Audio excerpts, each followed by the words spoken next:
Welcome back, everyone, to another episode of My Saucy Opinion. We're coming in with a different one today, which I didn't expect to be reviewing or even watching. So today, we're talking about Love, Lies, Bleeding, which is a new A24 movie. And if you know A24, you know they make pretty good movies. They don't miss. Like I said, I wasn't planning to see this movie, but I was laying in bed last night and I got a text from a friend of mine saying, hey, we just got out of Love, Lies, Bleeding, and you need to go see this movie. So first thing this morning, I got tickets for the movie. I will say I was the only person in the theater, but it kind of enhanced the experience a little bit, at least for me. So when the movie was super quiet, it was like extra quiet in the theater. And then when the lights start to dim at the beginning, you're kind of looking around like, oh, hey, this is a little spooky. I'm the only person in here. I will say they had a new Nicole Kidman intro that was shorter, and I'm here for it. It was new and different. It was good. That's magic. Okay, so let's get on to the movie here. Love, Lies, Bleeding is a movie about, it's about a lot of things. On the outside, it looks like a movie about bodybuilding and maybe some lust and maybe a little bit of blood here and there. But you don't really know what the story is. You're not sure what's gonna happen. You just know it's A24, so it might be like it's gonna get gory at some point, or it's gonna flip, or there's gonna be some kind of twist or something crazy that happens. I really enjoyed the cinematography in this movie. So at the beginning, they have these super cinematic shots. They show our main character who owns a gym called Craters. And every time they show the outside of the gym, it's so, I don't know, they made it look extra beautiful. Now I will say, upon getting to the end of the movie, I wasn't picking up on a lot of the foreshadowing and some of the metaphors of what was gonna happen, because they were throwing lots of teasers at you.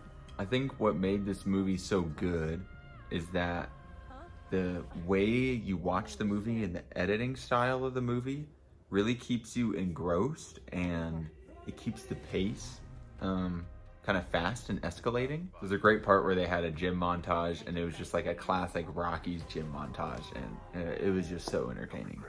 We're not going to talk about spoilers or anything because this is my saucy opinion, and we're going to keep it spoiler free. At the end, we might dive in just a little bit into the end of this movie because we'll get there. So throughout this movie, one of the two main characters starts using steroids that is given to her from the other main character. And she's roiding up like, I assume multiple times a day. She's prepping for a competition in Vegas, and so she's roiding up like crazy. And sometimes you'll see her working out, and I believe it's actually the very first time she injects the roids, the camera shows you literally like her muscles grow. And I wasn't sure if she literally was growing and that was a visual of her muscles growing, or that was just a visual metaphor of like the steroid enhancement, you know? And that was just the movie's way of saying like, look, these roids are beefing her up kind of thing. So anyways, my point being on that was the whole movie, I just took that as a visual metaphor of her getting enhanced by the steroids. And that was just a fun, not a fun way, but a unique way of showing that in a movie. Because they show that multiple times. And so by the fourth time or whatever, I was like, you goon, what are you thinking? It's just a visual concept of the steroids. She's not actually growing. I will say that I did really love Dave Franco in this movie because his character is so weird and kind of funny, and I want to say quirky a little bit. And same with Ed Harris's character. When this movie really begins to unfold, which it doesn't take long at all, it keeps surprising you with what I like to call left and right turns. I think the movie was really good because it did a great job not only incorporating the plot of the mystery elements from the story, but it tied that in with the love relationship of our two main characters And it also had so many plot twists and unexpected deaths is what I'd call them. Because you knew people were gonna die, but people did not die when I thought they were going to. Like whenever someone died, like I was throwing my hands up because I mean I was the only one in the theater, so I was sitting there like, oh shit, like no way, looking at no one next to me. But yeah, like yeah, I just felt like there was so many events in the movie that kind of got that reaction from me, that kind of oh shit moment of like, whoa, hey, this movie just like popped it into fifth gear all of a sudden. Where did that come from? I thought Ed Harris did a really good job portraying the villain role in the movie. His hair looked a tad goofy when it was all the way down, but from the actions he did in the movie, you kind of knew he meant business, and like he wasn't there to mess around. Yeah, so I think this is a great movie you should go out and see if you have time for it. It's not long. It's only an hour and 38 minutes. The movie doesn't feel long. It has a great pace to it. Yeah, I just all around enjoyed it. So plugging this movie into the sauce meter here, I want to plug this one in at It Had Some Heat, but it was so unexpectedly good, I want to put it at spicy, but I'm also like, the last 4 movies this month have been spicy, so we can't have everything be spicy, can we? It's not possible, right? I have to have different opinions on movies. I think, honestly, I'm gonna have to put this movie at spicy.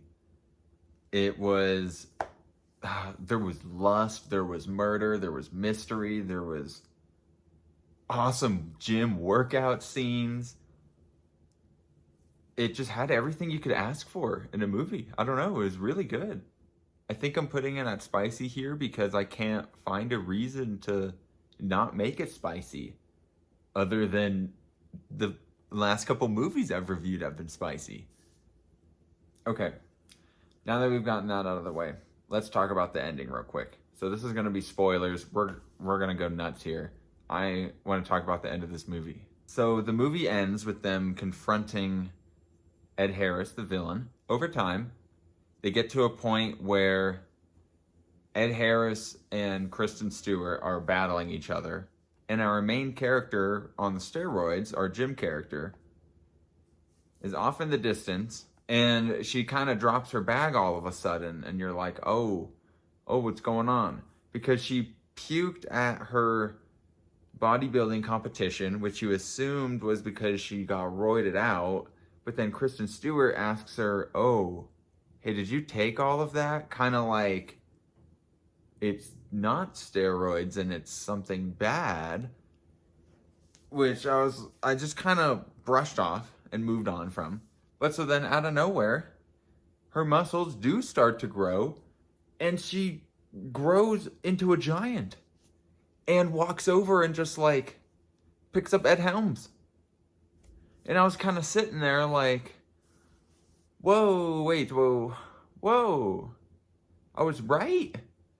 Hold on.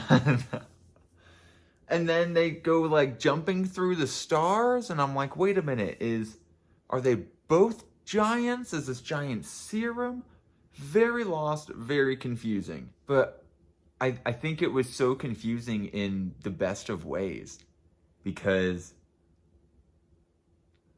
to me, it made so little sense, but so much sense at the same time that I think I enjoyed it. That it was, those thoughts and connections through the film, and they make you think there's nothing, not supernatural, but there's nothing supernatural or creaturey about this movie. Then all of a sudden she becomes a giant, and all those kind of suspicions you have kind of line up, and it makes you, it at least made me think back to earlier points in the movie where I think they were watching like Gulliver's Travels or something on the TV. Whatever movie it was where it's a giant. I'm like, if you go back and rewatch this movie, will you see tons of little hidden and foreshadowed events for this said thing to happen or other things in the movie? Or I don't know. It was just bonkers. Yeah, I think that's about it for this saucy opinion. We'll be putting up Ghostbusters this weekend because you gotta see Ghostbusters. I mean, come on, you gotta see Ghostbusters. So I hope you guys enjoyed watching this saucy opinion, and I'll see y'all in the next one.